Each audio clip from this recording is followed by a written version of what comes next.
సెక్రటేరియట్లో నకిలీ ఉద్యోగి అరెస్ట్. అతడికి సహకరించిన మరో డ్రైవర్ సైతం ఉద్యోగాల పేరుతో డబ్బులు వసూలు చేసినట్టు ఆరోపణలు. కేసు దర్యాప్తు చేస్తున్న సైఫాబాద్ పోలీసు. తెలంగాణ సెక్రటేరియట్లో నకిలీ ఉద్యోగిని గుర్తించిన పోలీసులు అదుపులోకి తీసుకున్నారు. ఖమ్మంకు చెందిన భాస్కర్రావు రెవెన్యూ శాఖలో ఉద్యోగిగా ఫేక్ ఐడి కార్డులతో చలామణి అవుతున్నారు. అతడి కదలికలు అనుమానంగా ఉండడంతో ఎస్పీఎఫ్ పోలీసులు నిఘా పెట్టారు. పూర్తి ఆధారాలు సేకరించాక అరెస్టు చేశారు. సీఎం రేవంత్ రెడ్డి నిన్న సచివాలయంలో ప్రెస్ మీట్ పెట్టిన సమయంలో భాస్కర్రావును ఎస్పీఎస్ పోలీసులు పట్టుకున్నారు. అతనికి minority department section officer V Prashant, car driver Ravi fake ID card తయారు చేయించినట్లుగా గుర్తించారు.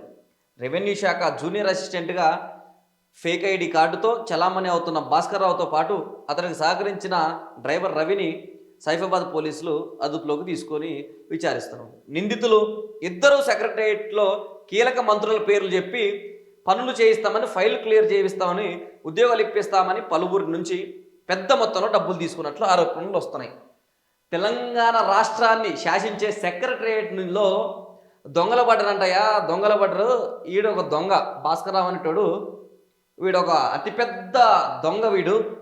వీడంట మీకు ఆ జాబులు ఇప్పిస్తాం, ఈ జాబులు ఇప్పిస్తాం, నేను ఈ మంత్రి దగ్గర పని చేస్తున్నా, ఆ మంత్రి దగ్గర పని చేస్తున్నా, ఆ మంత్రి దగ్గర ఫైళ్ళు కదలాలంటే నాకు డబ్బులు ఇవ్వాలని డబ్బులు తండుకున్నట్ట జనాల దగ్గర నుంచి.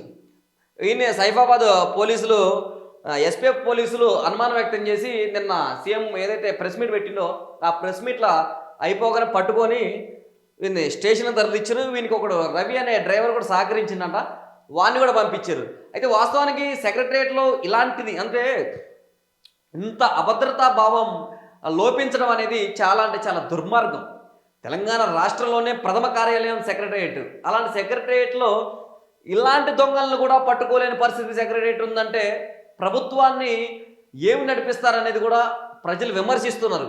ఎందుకంటే ఇక్కడ సెక్రటరియట్లో వాడు ఉద్యోగాల పేరుతోని రాష్ట్రానికే కీలకమైనటువంటి సెక్రటరియట్ నుంచే వీడు దందాలు స్టార్ట్ చేసిందంటే ఇక చిన్న చిన్న ఆఫీసులు, చిన్న చిన్న ఇంకా గ్రామాల లెవెల్లో ఉన్నటువంటి ఆఫీసులు ఇంకెంతమంది ఉన్నారో ఇలాంటి వాళ్ళు, వీనికి మాత్రం కఠినంగా శిక్షించాల్సిందే. వీడు ఎవరైతే మంత్రి పేర్లు చెప్పిరో ఆ మంత్రులను కూడా ఒకసారి అడిగి తెలుసుకోవాల్సిందే పోలీసులు. ఎందుకంటే మీకు నిజంగానే లింక్ ఉందా, ఇతను ఎవరో మీకు తెలుసా లేదా అనేది కూడా ఎవరైతే ఎవరి మంత్రుల పేరు చెప్పిరో ఆ మంత్రులని కూడా అడిగి తెలుసుకోవాలా పోలీసులు. ఇలాంటి వాళ్ళు కట్టడి చేయాలా. ఎందుకంటే తెలంగాణ రాష్ట్రంలో ఇప్పటికే లంచాలని ఏసీబీలకు దొరకటం, ఆ గవర్నమెంట్ అధికారులు కొంతమంది లంచాలు తీసుకుంటూ రెడ్ హ్యాండెడ్గా దొరకడం జరుగుతుంది. ఇలాంటి సందర్భంలో రాష్ట్ర ప్రభుత్వం గట్టి నిర్ణయం తీసుకోకపోతే చాలా ఇరుకాటన పడే అవకాశం ఉంటుంది.